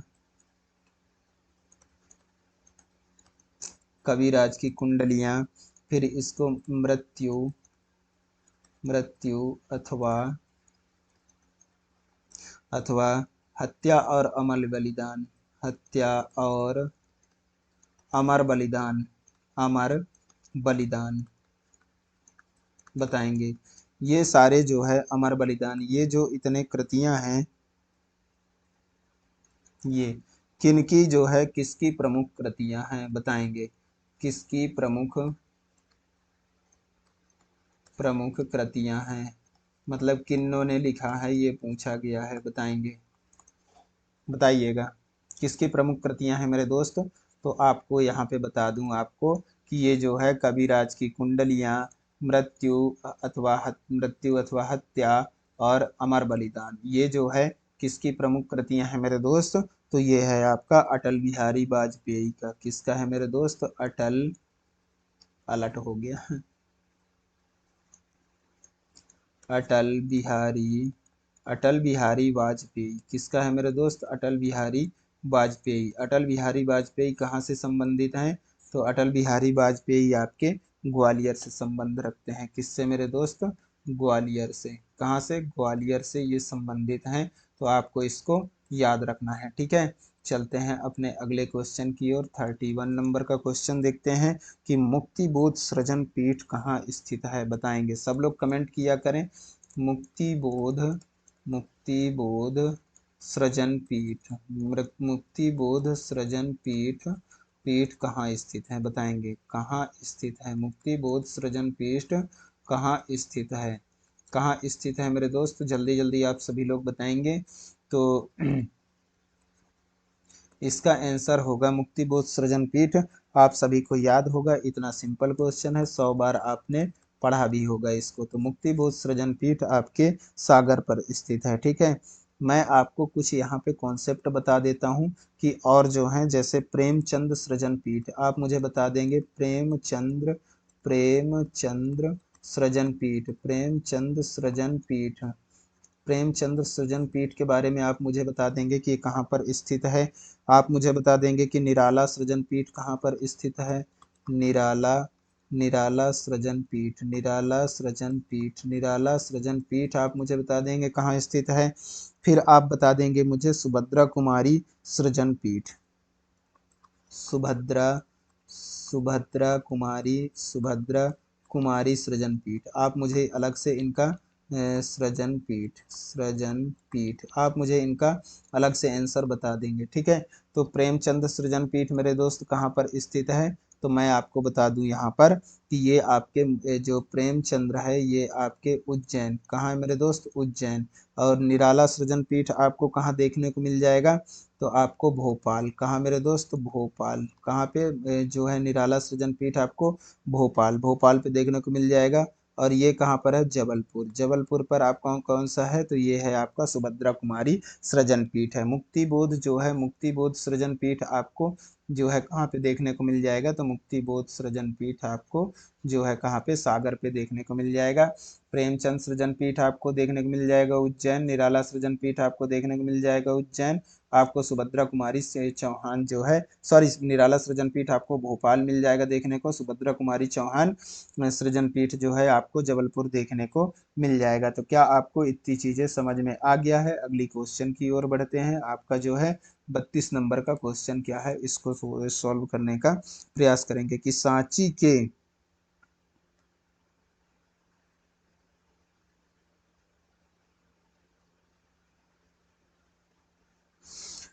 हाँ, यहाँ पूछा गया है कि सीधी के, किसके दोस्त? सीधी, सीधी के धीधरा गांव, धीधरा, सांची के धीधरा गांव को पूछ लिया गया था। धीधरा गांव में, सांची के धीधरा गांव में कौन सा मेला लगता है? कौन सा मेला, मेला लगता है? कौन सा मेला लगता है मेरे दोस्त, बताएंगे। सांची के धीधरा गांव में कौन सा मेला लगता है, आपसे क्वेश्चन पूछा गया है। तो आप इसको आंसर करेंगे। मेला के बारे में आप लोगों ने पढ़ा होगा। तो ये है सीधी, सीधी में कौन सा मेला लगता है? चांदी देवी का मेला। किसका दोस्त? चांदी देवी का मेला, चांदी देवी का मेला, चांदी देवी का मेला, चांदी देवी का मेला कहाँ लगता है? चांदी देवी का मेला आपके सीधी के धीधरा गांव में लगता है, ठीक है। तो इस चीज को आपको याद रखना है, ठीक है। किसका याद रखना है दोस्त? सीधी के धीधरा गांव में, धीधरा गांव में कौन सा लगता है? चांदी देवी का मेला लगता है। से जो है चांदी देवी का मेला आपने पढ़ा होगा, कहाँ लगता है? सीधी में लगता है, इतना तो पढ़ लिया। लेकिन धीधरा गांव बोल दिया है, धीधरा गांव भी बोल दिया है, तो कौन सा लगता है? धीधरा गांव में चांदी देवी का मेला लगता है, आपको अच्छे से याद रहेगा। अब मैं आपको बता दूं एक तो शहीद मेला, शहीद मेला के बारे में आप थोड़ा जान लेंगे कि शहीद मेला, शहीद, शहीद मेला, शहीद मेला कहाँ लगता है?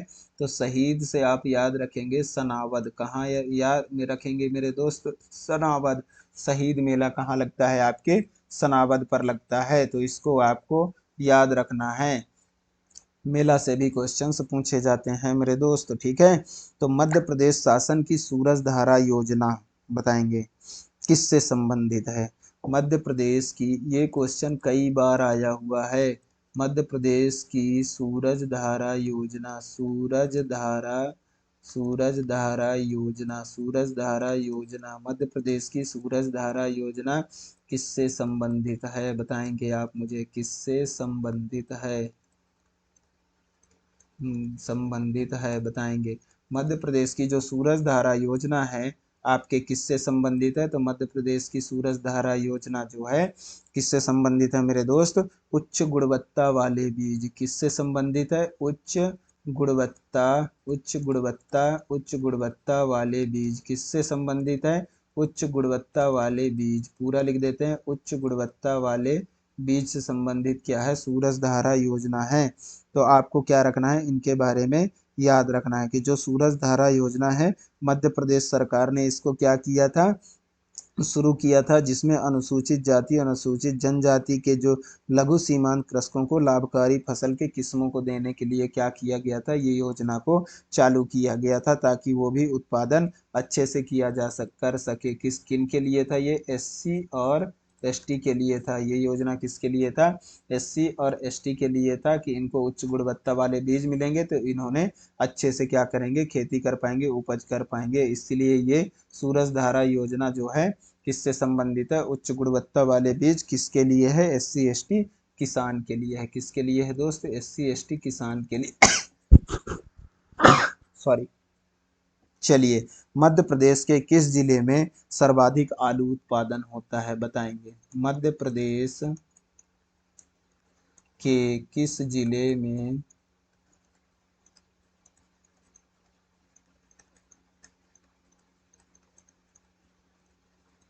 सर्वाधिक आलू उत्पादन होता है? बताएंगे। किस जिले में सर्वाधिक आलू उत्पादन होता है दोस्त? तो इसका आंसर आप मुझे करेंगे, किस जिले में सर्वाधिक आलू उत्पादन होता है? तो आलू जो है, आलू जो है मैंने आपको पहले भी बताया था कि एक जिला एक उत्पाद, याद आया? एक जिला एक उत्पाद, तो आपका जो है इंदौर आ जाएगा। कौन सा दोस्त? इंदौर। आलू सर्वाधिक आलू कहाँ होता है? तो आपका सर्वाधिक आलू आपको इंदौर पे देखने को मिल जाएगा। ठीक है दोस्तों, तो आपको याद रखना है। मैं आपको बता दूं कि जो है एक चीज गुना, गुना में कौन सा आपको देखने को मिल जाएगा? गुना में आपको धनिया देखने को मिल जाएगा। सर्वाधिक क्या देखने को मिल जाएगा? धनिया के लिए मिल जाएगा। ठीक है। आपको मुरैना, मुरैना एक जिला है जहाँ पे आपको क्या देखने को मिल जाएगा? मुरैना में आपको देखने को मिल जाएगा दूध। दूध उत्पादन सबसे ज़्यादा किया जाता है। आपको इसके बारे में विशेष ध्यान रखना है। मुरैना दूध के बारे में जाना जाता है, गुना धनिया के बारे में जाना जाता है, इंदौर आलू के बारे में जाना जाता है। तो इस चीज़ को आपको याद रखना है। मध्य प्रदेश में बाबा साहबुद्दीन ओलिया का उर्स कहाँ लगता है? बताएंगे। मध्य प्रदेश में मध्य प्रदेश में मध्य प्रदेश में बाबा साहबुद्दीन, किसका? बाबा साहबुद्दीन, बाबा साहबुद्दीन ओलिया का उर्स, ओलिया का उर्स कहाँ लगता है? उर्स मतलब मेला ही होता है, कहाँ लगता है? ठीक है, ये आप मुझे बताएंगे। तो बाबा साहबुद्दीन उर्स का, ओ साहबुद्दीन उर्स का उर्स, साहबुद्दीन ओलिया का उर्स, साहबुद्दीन ओलिया, बाबा साहबुद्दीन ओलिया, बाबा साहबुद्दीन ओलिया, ऐसे याद रखेंगे। का उर्स कहाँ लगता है मेरे दोस्त? तो बाबा साहबुद्दीन ओलिया का उर्स आपके नीमच पर। कहाँ पर लगता है मेरे दोस्त? नीमच पर लगता है। बताएंगे कहाँ लगता है बाबा साहबुद्दीन ओलिया का उर्स? नीमच पर लगता है। कितने दिन का लगता है दोस्त? तो ये 4 दिन का उर्स होता है। कितने दिन का होता है? 4 दिन का। इसको याद रखेंगे। सिर्फ शिवपुरी में शिवपुरी में क्या लगता है? शिवपुरी में आपका लगता है पीर बुधान का मेला। पीर बुधान का मेला लगता है। कहाँ पर? आपके शिवपुरी पर लगता है। तो इस चीज को आपको, ग्वालियर में व्यापारिक मेला लगता है, ये चीज आपको याद रखना है।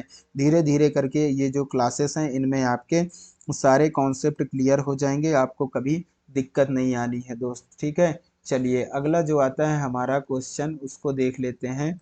36 नंबर का क्वेश्चन। 36 नंबर में जो है आपका आएगा कि सभी सरकारी स्कूलों को स्मार्ट क्लास बनाने वाला पहला जिला कौन सा है, बताएंगे।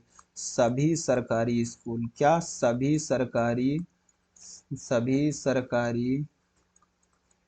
स्कूलों को सभी सरकारी स्कूलों को स्मार्ट क्लास, क्या स्मार्ट क्लास जो है बनाने वाला पहला जिला कौन सा है, बताएंगे। बनाने वाला पहला जिला जिला कौन सा है, बताएंगे। सभी सरकारी स्कूलों को जो है क्या स्मार्ट सभी स्कूलों को सरकारी स्कूलों के सभी स्कूलों को जो है स्मार्ट क्लास बनाने वाला पहला जिला कौन सा है मेरे दोस्त, बताएंगे। तो ये आपका देखने को मिल जाएगा कौन सा जिला मेरे दोस्त, सीहोर। सीहोर में जो है सभी सरकारी स्कूल को क्या कर दिया गया है, स्मार्ट क्लास बना दिया गया है। तो ये चीज आपको याद रखना है, ठीक है।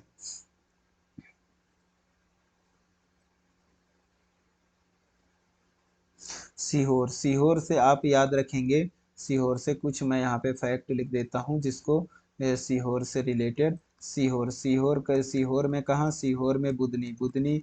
बुदनी आपको याद होगा। बुदनी में क्या है आपका, तो ट्रैक्टर ट्रेनिंग सेंटर है। क्या है दोस्त, ट्रैक्टर ट्रेनिंग सेंटर है। क्या है, ट्रैक्टर ट्रेनिंग सेंटर आपका कहाँ पे है, तो आपको जो है देखने को मिल जाएगा बुदनी में, ठीक है। अंतरराष्ट्रीय दलहन केंद्र कहाँ मिल जाएगा आपको, सीहोर पे मिल जाएगा। कहाँ पे मिल जाएगा, यहाँ पे क्या मिल जाएगा, सीहोर पे आपको अंतरराष्ट्रीय अंतरराष्ट्रीय राष्ट्रीय दलहन केंद्र आपको यहाँ पे देखने को मिल जाएगा। अंतरराष्ट्रीय दलहन केंद्र आपको देखने को मिल जाएगा। ये कहाँ पे आता है, तो ये सीहोर के अमलीहा पे आपको देखने को मिल जाएगा। तो क्या आपको इतनी चीजें कॉन्सेप्ट समझ में आ रहे हैं दोस्त, बिल्कुल आपको कॉन्सेप्ट समझ में आ रहे होंगे, आपको क्लास में मजे भी आ रहे होंगे, ठीक है। तो आप अपने दोस्तों के साथ शेयर भी कर लिया करें मेरे दोस्त, यदि आपको क्लास मजे आ रहे हैं, समझ में आ रहे हैं तो ठीक है। चलिए, किस जिले में सुजलाम जल महोत्सव का आयोजन किया गया, बताएंगे। किस जिले में किस जिले में सुजलाम सुजलाम जल महोत्सव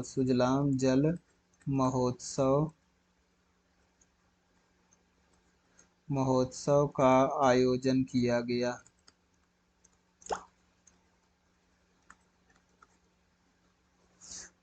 बताइए, किस जिले में सुजलाम जल महोत्सव का आयोजन किया गया, इसका आंसर मुझे बताएंगे। कौन से जिले में किया गया था मेरे दोस्त, तो सुजलाम जल महोत्सव का जो है आयोजन उज्जैन में किया गया था। किस में किया गया था दोस्त, उज्जैन में, ठीक है। और जल महोत्सव कहाँ किया गया था, जल महोत्सव कहाँ मनाया गया था, तो जल महोत्सव जो है मैं बता दूं आपको। जल महोत्सव, क्या, जल महोत्सव, ये क्या था यहाँ पे उज्जैन पे, सुजलाम जल महोत्सव। उज्जैन पे क्या था, सुजलाम जल महोत्सव। और जल महोत्सव कहाँ पर हुआ था मेरे दोस्त, तो ये आपका हुआ था खंडवा पे। कहाँ मेरे दोस्त, खंडवा। खंडवा में आपको याद रखना जल महोत्सव मनाया जाता है, ठीक है। तो इसके बारे में आपको याद रखना है। खंडवा में ही आपको देखने को मिल जाएगा। खंडवा में क्या देखने को मिल जाएगा दोस्त, खंडवा में आपको देखने को मिल जाएगा हनुवंतिया टापू। हनुवंतिया टापू आपको कहाँ पे देखने को मिल जाएगा, तो आपको खंडवा में देखने को मिल जाएगा हनुवंतिया टापू। तो इसके बारे में आपको ध्यान रखना है। 38 नंबर का क्वेश्चन देखते हैं कि क्या आया था, ठीक है। तो आयुर्वेद पर आधारित 2 दिवसीय अंतरराष्ट्रीय मेला का आयोजन 17 से 18 सितंबर को कहाँ हुआ, ठीक है। ये क्वेश्चन आया था। आयुर्वेद से संबंधित आयुर्वेद से संबंधित आयुर्वेद से संबंधित जो 2 दिवसीय मेला था, क्या, 2 दिवसीय मेला था, वो वो कहाँ पर आयोजित 2 दिवसीय अंतरराष्ट्रीय मेला था। ये क्या था, 2 दिवसीय अंतरराष्ट्रीय मेला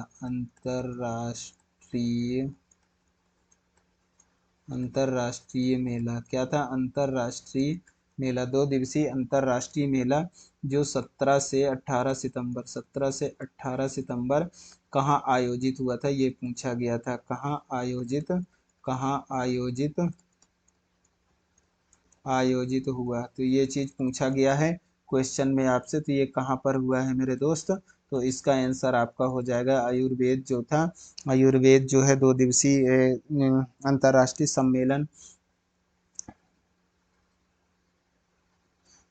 अंतर्राष्ट्रीय सम्मेलन है, मेला नहीं है यहाँ पे, सम्मेलन है। क्या है मेरे दोस्त, अंतर्राष्ट्रीय सम्मेलन, 2 दिवसीय अंतर्राष्ट्रीय सम्मेलन, सम्मेलन है। क्या है दोस्त, सम्मेलन, जो 17 से 18 सितंबर कहाँ पे आयोजित हुआ है, तो ये हुआ है आपके इंदौर पर। कहाँ पे मेरे दोस्त, इंदौर। इंदौर आपको ध्यान रखना है, कहाँ पर हुआ है, इंदौर पर हुआ है, ठीक है। धार जिले में मांडू महोत्सव कब आयोजित किया गया, बताएंगे। कौन सा, धार जिले धार जिले में मांडू महोत्सव, क्या, मांडू महोत्सव, धार जिले में मांडू महोत्सव, धार जिले में क्या, मांडू महोत्सव, धार जिले में मांडू महोत्सव कहाँ, मांडू महोत्सव कब आयोजित किया गया, ये पूछा गया है। कब आयोजित कब आयोजित किया गया, बताएंगे। धार जिले में मांडू जो है, मांडू महोत्सव कब आयोजित किया गया मेरे दोस्त, इसका आंसर आप मुझे बताएंगे कि धार जिले में मांडू महोत्सव कब आयोजित किया गया। तो ये किया गया था 7 से 11 फरवरी, 7 से 11 फरवरी, 7 से 11 फरवरी, 7 से 11 फरवरी क्या किया गया था, 2023 में ही। कब किया गया था मेरे दोस्त, 2023 में धार जिले में मांडू महोत्सव जो है आयोजित किया गया था। तो क्या आपको ये चीज़ें क्लियर हो गई हैं, बिल्कुल आपको ये चीज़ें क्लियर हो गई होगी। अगला जो है आपका क्वेश्चन आ जाता है 40 नंबर का। कौन सा क्वेश्चन, 40 नंबर का, इसको देख लेते हैं। तो आप मुझे बताएंगे कि छतरपुर जिला किस वर्ष अस्तित्व में आया था, बताएंगे। ये भी क्वेश्चन है, छतरपुर जिला कब अस्तित्व में आया, बताएंगे। कब अस्तित्व में आया मेरे दोस्त, छतरपुर जिला कब अस्तित्व में आया, तो मुझे इसका आपको आंसर बताना है, बताएंगे। 1956, कब, जब ये बना था मध्य प्रदेश तभी अस्तित्व में आया। तो आप इस चीज के लिए बिल्कुल निश्चिंत रहें। तो छतरपुर जिला कब अस्तित्व में आया मेरे दोस्त, तो ये आया आपके 1956 पर। चलिए अगला क्वेश्चन देखते हैं। अगला आपका जो है 41 नंबर का क्वेश्चन होगा, तो वो क्या है,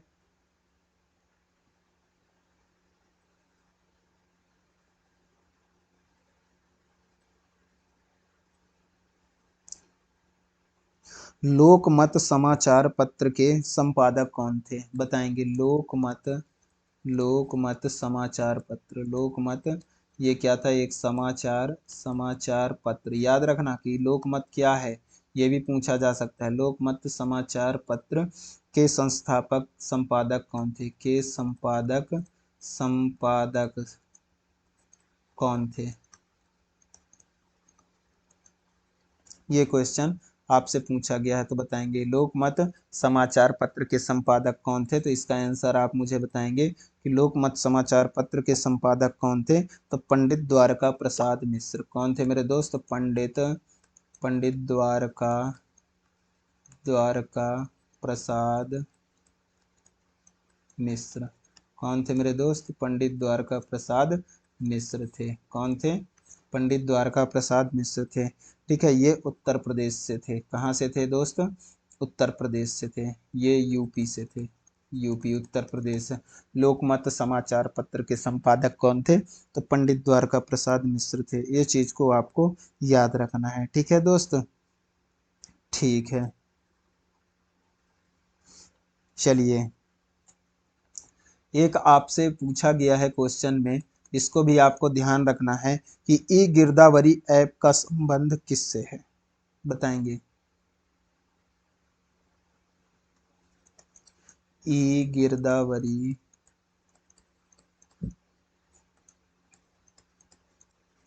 ऐप का संबंध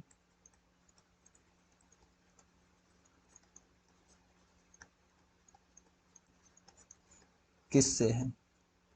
आप मुझे बताएंगे। ई गिरदावरी ऐप सब जानते होंगे, उपयोग भी किए होंगे। ये जो ई गिरदावरी ऐप है किससे है? तो ये है राजस्व विभाग। किससे है मेरे दोस्त? राजस्व विभाग।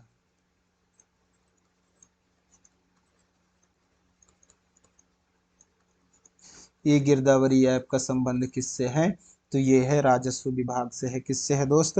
राजस्व विभाग से है। किसका? ई गिरदावरी ऐप का संबंध किससे है? तो ये आपका राजस्व विभाग से इसका संबंध है। तो आपको इस चीज को याद रखना, ठीक है।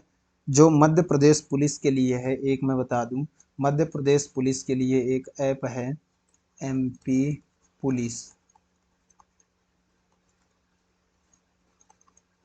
एमपी पुलिस के लिए एक ऐप है जिसको क्या बोलते हैं?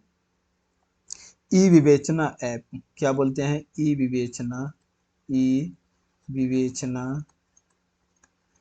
ई विवेचना ऐप। ई विवेचना ऐप किसके लिए है? तो ये आपको याद रखना है, किसके लिए? मध्य प्रदेश पुलिस के लिए है। एक और याद रखेंगे आप, एकल डाटा, जो एकल नागरिक डाटाबेस है, एकल नागरिक डाटाबेस, एकल नागरिक डाटाबेस के लिए जो है कौन सा ऐप है? तो ये है समग्र पोर्टल। समग्र पोर्टल जो है किसके लिए है दोस्त? तो एकल नागरिक डाटाबेस के लिए है। इसको आपको क्या रखना है? याद रखना है। तो ये चीजें आपको याद हो गया होगा। अंकुर अभियान वृक्षारोपण, इसके लिए कौन सा ऐप है? एक आता है अंकुर अभियान। अंकुर अभियान अंकुर अभियान अंकुर अभियान वृक्षारोपण। ये इसके लिए अंकुर अभियान वृक्षारोपण, इसके लिए कौन सा है? तो इसके लिए है कौन सा दोस्त, बताएंगे? वायुदूत ऐप। कौन सा? वायुदूत ऐप इसके लिए क्या है? एक जो है एप्लीकेशन है अंकुर अभियान वृक्षारोपण के लिए। आपका जो है अंकुर अभियान वृक्षारोपण के लिए वायुदूत ऐप हो जाएगा। एकल नागरिक डाटाबेस के लिए आपका समग्र पोर्टल हो जाएगा, ठीक है। एमपी पुलिस के लिए आपका हो जाएगा कौन सा? ई विवेचना ऐप। राजस्व विभाग के लिए मैंने आपको यहाँ पे बता दिया, राजस्व विभाग के लिए ई गिरदावरी ऐप है। ये कई बार क्वेश्चन में पूछा गया है मेरे दोस्त, इसको तो आप बिल्कुल ध्यान रखेंगे। ये क्वेश्चन जो है कई बार आपसे पूछा गया है। तो ये एमपी पुलिस का जो ई विवेचना ऐप है ये भी पूछा जा सकता है। आपका ये एकल नागरिक डाटाबेस ऐप समग्र पोर्टल के लिए पूछा जा सकता है। अंकुर अभियान के लिए वायुदूत ऐप भी आपसे पूछा जा सकता है। तो क्या आपको इतने सारे कॉन्सेप्ट क्लियर हो गए होंगे? अब आता है हमारा अगला जो है क्वेश्चन, इसको हम देखते हैं, ठीक है। अनकहा लखनऊ किसकी रचना है? बताएंगे क्या? अनकहा अनकहा लखनऊ किसकी रचना है? किसकी रचना है? अनकहा लखनऊ किसकी रचना है? मुझे आप बताएंगे। अनकहा लखनऊ किसकी रचना है? तो ये आपके लालजी टंडन के हैं। किसके हैं मेरे दोस्त? लालजी टंडन किसकी है मेरे दोस्त? लालजी टंडन की क्या है? ये रचना है। क्या? अनकहा लखनऊ, ठीक है।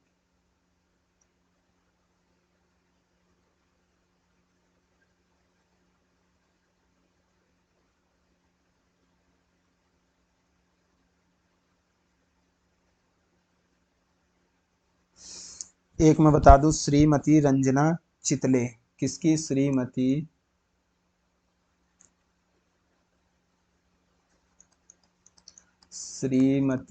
रंजना चितले।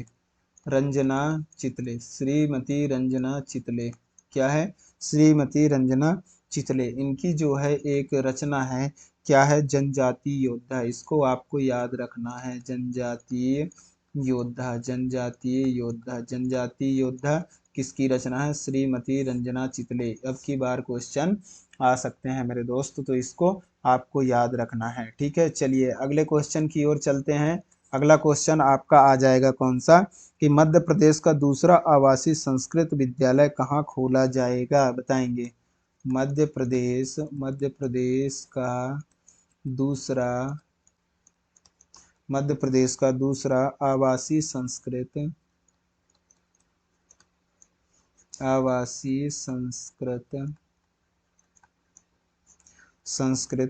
विद्यालय, संस्कृत विद्यालय की बात किया जा रहा है। दूसरा संस्कृत विद्यालय कहाँ खोला जाएगा, बताएंगे। कहाँ खोला जाएगा दूसरा जो है आवासीय संस्कृत विद्यालय कहाँ खोला जाएगा मेरे दोस्त, इसका आंसर आप मुझे बताएंगे। कहाँ खोला जाएगा, तो ये आपके रतलाम पर। कहाँ मेरे दोस्त, रतलाम पर। कहाँ पर खोला जाएगा, रतलाम। आपका जो है रतलाम में कौन सा दूसरा आवासीय संस्कृत विद्यालय जो है आपका रतलाम में खोला जाएगा। तो आप वो जो बोल रहे होंगे सर पहला कहाँ है, चलिए मैंने आपको पहला भी बता दिया कहाँ है, डिंडौरी। कहाँ है पहला, डिंडौरी पहला है। पहला पहला जो है आवासीय संस्कृत विद्यालय जो है कहाँ है, यह डिंडौरी पे है आपका। दूसरा जो है रतलाम पे देखने को मिल जाएगा, ठीक है। चलिए, तो इतनी चीजें आपको समझ में आ गया होगा। देवास की बात कर लेते हैं थोड़ा सा। देवास में आपका क्या है, देवास में मैंने आपको पहले भी बताया है क्या है, चमड़ा कॉम्प्लेक्स है। क्या है, चमड़ा कॉम्प्लेक्स के अलावा आप देवास में एक चीज और जान लेंगे कि देवास में आपका क्या है, संविधान पार्क भी आपको कहाँ पे देखने को मिल जाएगा, संविधान पार्क आपको देवास पे देखने को मिल जाएगा। ये चीज आपको याद रखना है, ठीक है। चलिए तो इतनी चीजें आपको इनमें से समझ में आ गया होगा, ठीक है दोस्त। तो मध्य प्रदेश में अब अगला क्वेश्चन देख लेते हैं। अगला क्वेश्चन क्या आया था, क्या पूछा गया है, तो अगला क्वेश्चन देख लेते हैं कि मध्य प्रदेश में भारत में आदिवासी आबादी है कहाँ पर है, ये पूछा गया है कि मध्य प्रदेश में आदिवासी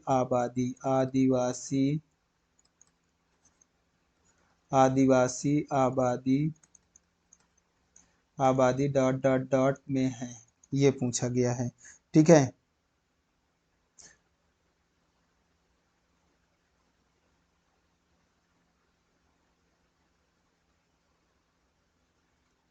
ऐसा क्वेश्चन नहीं है, मैं थोड़ा सा क्लियर कर देता हूँ। मध्य प्रदेश में ऐसा पूछा गया, मध्य प्रदेश में भारत में आदिवासी आबादी, यहाँ पे डॉट है, यहाँ पे आदिवासी आबादी क्या है, आदिवासी आबादी आबादी है। यहाँ कहने का क्वेश्चन का मतलब है कि मध्य प्रदेश में जो है कितना आदिवासी आबादी है जितना भारत में है। तो ये यहाँ पे ऑप्शन था आपका कि दूसरा है, तीसरा है, चौथा है। तो यहाँ पे मैं आपको आंसर बता दूं कि यहाँ पे क्या होगा, दूसरा तीसरा चौथा नहीं है, मध्य प्रदेश में सर्वाधिक है। क्या है मेरे दोस्त, सर्वाधिक आबादी जो है जनजाति आदिवासी का जो है सर्वाधिक आबादी मध्य प्रदेश में है भारत की अपेक्षा, ऐसा यहाँ पे क्वेश्चन पूछा गया था। मध्य प्रदेश को क्या कहा जाता है, यहाँ पे थोड़ा आप कॉन्सेप्ट देख लेंगे कि मध्य प्रदेश को क्या कहा जाता है। तो इसको जनजातीय प्रदेश कहा जाता है। क्या कहा जाता है मेरे दोस्त, मध्य प्रदेश को जनजातीय प्रदेश कहा जाता है, ठीक है। मध्य प्रदेश में लगभग आपको मैं बता दूं 21% क्या है, आदिवासी हैं। क्या है, आदिवासी आपको 21% देखने को मिल जाएंगे, ठीक है। आदिवासी किसको कहते हैं, एसटी को क्या बोलते हैं, आदिवासी, जो कि मध्य प्रदेश में 21% आपको देखने को मिल जाएंगे, ठीक है। चलिए, इतनी चीजें आपको समझ में आ गया होगा।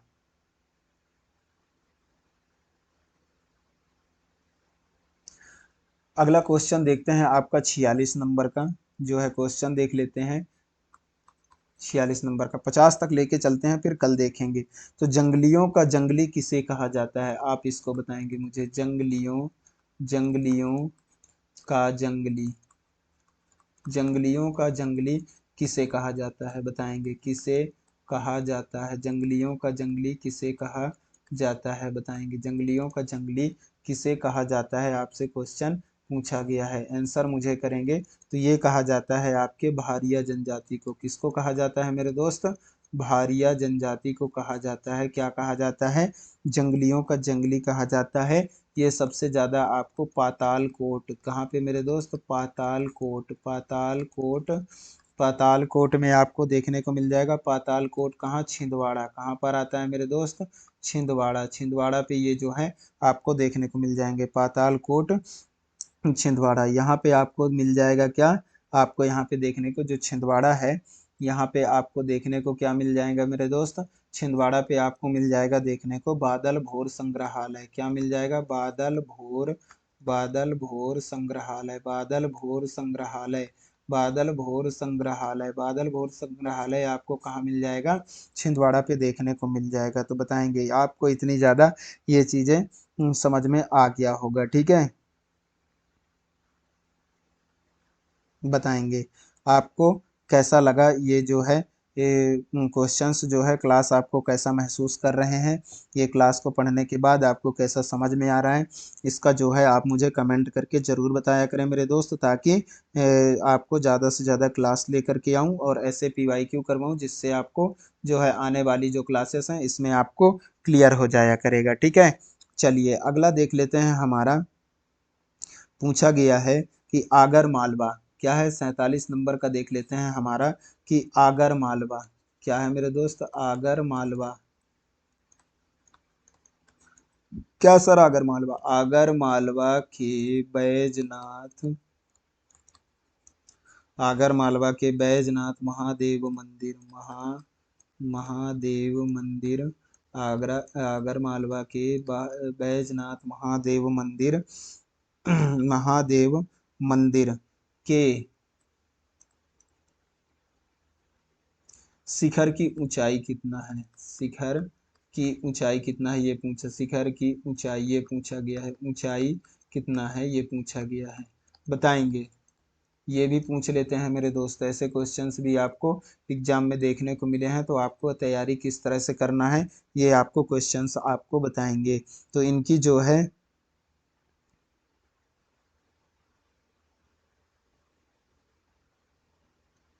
इसकी जो है ऊंचाई पूछा गया है, बताएंगे इसकी ऊंचाई कितना है।